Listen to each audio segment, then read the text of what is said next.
Amazon is a beast, the ultimate disruptor, borderline monopolistically powerful. It has been called the gatekeeper of capitalism and the monster that will eat up free competition. But then, why do we love it so much? Across the world, the orange and black accompany hundreds of millions of users that scroll, click, and tap their way to their latest impulse buys.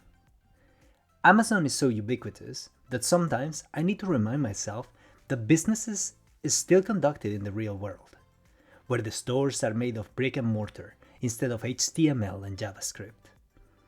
The success of the online behemoth is nothing short of astounding.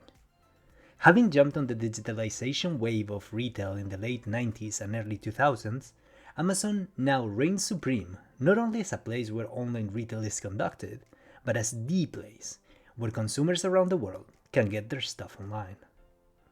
We have other videos discussing the less desirable impacts that the orange and black titan have had on the world, like its monopolistic tendencies towards the sellers on their platform. But for the most part, one section of the population that Amazon has managed to satisfy is customers. As Amazon grows, it gains enemies both in the government and their employees. By customers, give Amazon their seal of approval, in the only way that really matters. They keep buying on it. Amazon's user base does nothing but increase.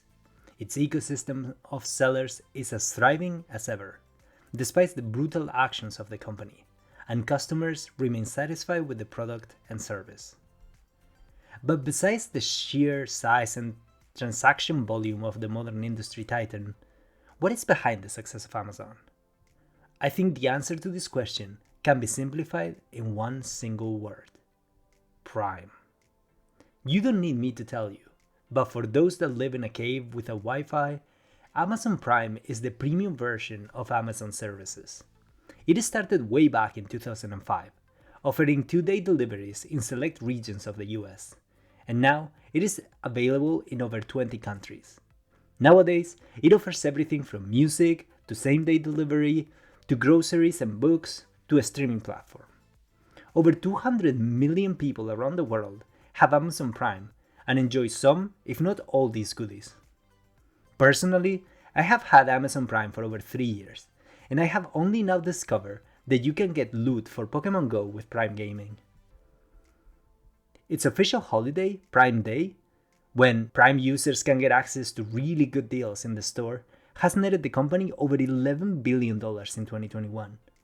And besides the sheer size of the company and the amount of transactions it deals with, over $25 billion in sales can be attributed yearly to Prime-adjacent expenditures.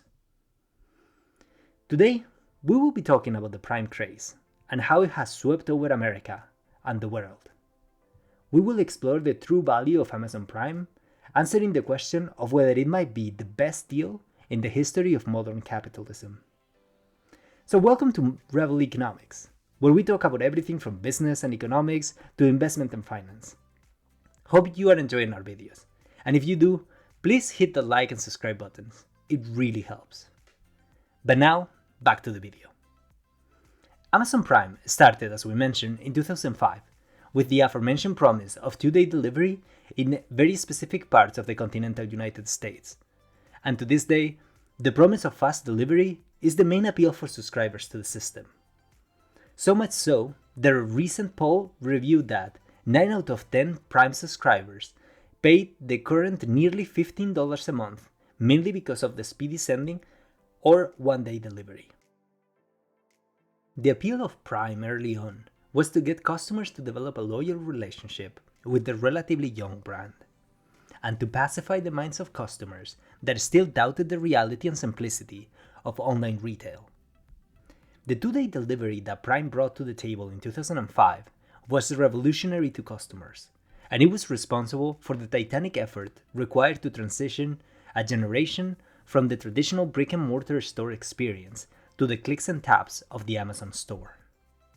At its most basic, this early Prime offered Amazon a recurrent source of revenue, which is, as we have talked about before on this channel, the holy grail of revenue sources. Recurrent revenue via subscriptions is a benefit many of the existing retail stores seek to emulate.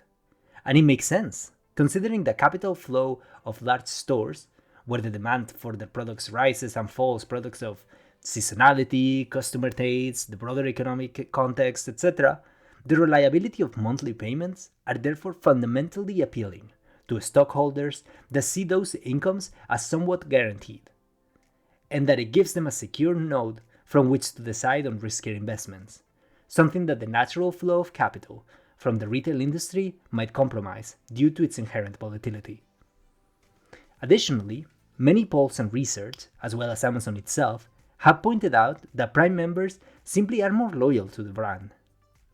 This is also a well-documented effect on customers' minds that occurs every time a customer joins any sort of store credit policy, or even in something as simple as a stamped card that promises the 11th coffee to be for free. Once a customer has invested in belonging to a given brand's inner circle, for example by purchasing Prime or by getting that coffee shop card stamped for the first time, our brains get flooded by a cocktail of hormones that compel us to remain within the inner circle that we have bought our way into. I am far away from a psychologist, but for me, I feel something akin to a mixture of loss aversion and buyer's remorse. It's kind of complicated, but basically I feel that for once, if I were to not use the benefits gained from the service, those already spent handful of dollars were for nothing. But also, I feel that I should not have purchased these golden chains in the first place.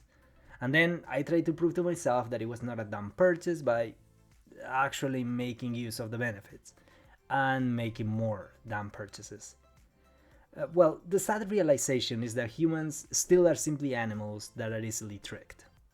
For Amazon, the number of Prime subscribers has done nothing but rise in the past 15 years, and the impact of the privatization of the US and the rest of the world has had with it the expected results, with revenues of their semi-captive audience rising at a commensurate rate. This effect can easily be seen on the impact of being a Prime member in your spending level. On average, based on a study by EarthWeb, the average American Prime member spends over $1,400 on their site, which is over $1,000 more than non-Prime members. This is astounding, and the sheer impact that these somewhat recurrent and guaranteed revenues have had in the evolution of the online retailer into what it is today can hardly be overstated. Once Bezos and his team realized the impact of Prime to not only bring customers to their site, but making them spend more was a reality, they did what they always do. They asked themselves what I call the Amazon question. The Amazon question turns the standard understanding of how products are developed upside down. It does not simply ask, how can we get customers into Prime? It turns this question around and asks instead, why would a customer not get Prime? And then they get to work solving those questions. The realities that appear in our head when we ask the Amazon question are dramatically different from those that are able to conjure up when we simply ask how we can make a product more appealing. First of all, the Amazon question automatically puts you in the shoes of the customer because you have to think why not. The reality of the individuals is more apparent because it requires a much more defined idea of who your customer is. While asking, how can we make this product better, might lead you to the fall of many companies that create a product and then push it to customers, without considering the customer in the product creating process. Let's consider a few examples of the ways that Bezos and his team answered the question of why would someone not get Amazon Prime. It's too slow for some items, some might say. And it is true. For some items, like medicine or groceries, 2 days might be a bit too much. So let's make it quicker, they thought. And 10 years later, the sentence same-day delivery stopped being a fictionalized concept. I already pay too much on subscriptions, might say others. Okay, that makes sense. Between Netflix, Spotify and all, it gets expensive quickly. So what Bezos did was start developing a way to get Netflix and Spotify, as well as many other services, into Prime. And so modern Prime includes Amazon Music and Prime Video. Worry solved. No more paying many subscriptions, only Prime. I'm a student and I'm broke, I can't pay that, might be heard around campuses. So the Prime team created a student version of the service. This is cheaper for as long as you're associated with a university. Now, these are only a few of the potential insights that appear once product managers start asking the right question. But many more might emerge, and surely did, during the development of Amazon Prime, from what it was in 2005 to what it is today. There is, however, a particularly tricky part of the population to reach: the doubters, those that might have a generalized mistrust of the technological world and that are too accustomed to brick-and-mortar shopping. Generally, these customer segments will be an older generation who is less used to having the entire lives in the digital environment. And the data supports this, as the average Prime member is still a young adult in her 20s and 30s. Some of you might be saying that this is not necessarily a problem, that your grandma or grandpa simply isn't online, and getting them would require a tremendous effort not worth the hassle. And if we were talking about any other product, I would agree with you, but it's Amazon Prime. Obviously, I have no idea what goes on in Amazon headquarters or how they think about this product, but I think the impact of Amazon Prime, beyond the exorbitant revenues, is that it has made the company able to convince the world that buying things online is not only more comfortable, but safer in many ways than doing it physically. Amazon Prime is therefore not just a cool set of premium services, but more like a ticket to the future retail market. This ticket seeks to put people away from brick-and-mortar stores and into the web, and keep them there by offering them everything that they are getting physically and then some. Amazon Prime seeks to become much more than just another company membership card, with some benefits you forget to use. Amazon Prime wants to, and largely has in my opinion, privatize the transition of a customer society from physical shopping to online shopping. When people think to buy online, they think of Amazon, and that is due to the effort put by Bezos and his team a decade ago in making sure that those tickets to the modern world of online retail transition customers from physical to online stores through Amazon's funnel, and that they remain there forever. But how do you get the doubters in? After all, millennials are relatively simple to get into Amazon. I mean, I don't know about you, but going to a physical store for anything other than groceries seems like a whole lot of effort to me. And I only make an exception with groceries because Amazon Fresh in Germany is not very good. But think of your parents and grandparents, people who have spent decades buying things physically, and who have all the doubts that most of the 90s and 2000 population had about buying things online, namely security and having to wait. This is where the 30-day free trial that Amazon offers comes into play. Probably older generations would not pay to get the benefits on a system that many of them will use only sparingly, if at all.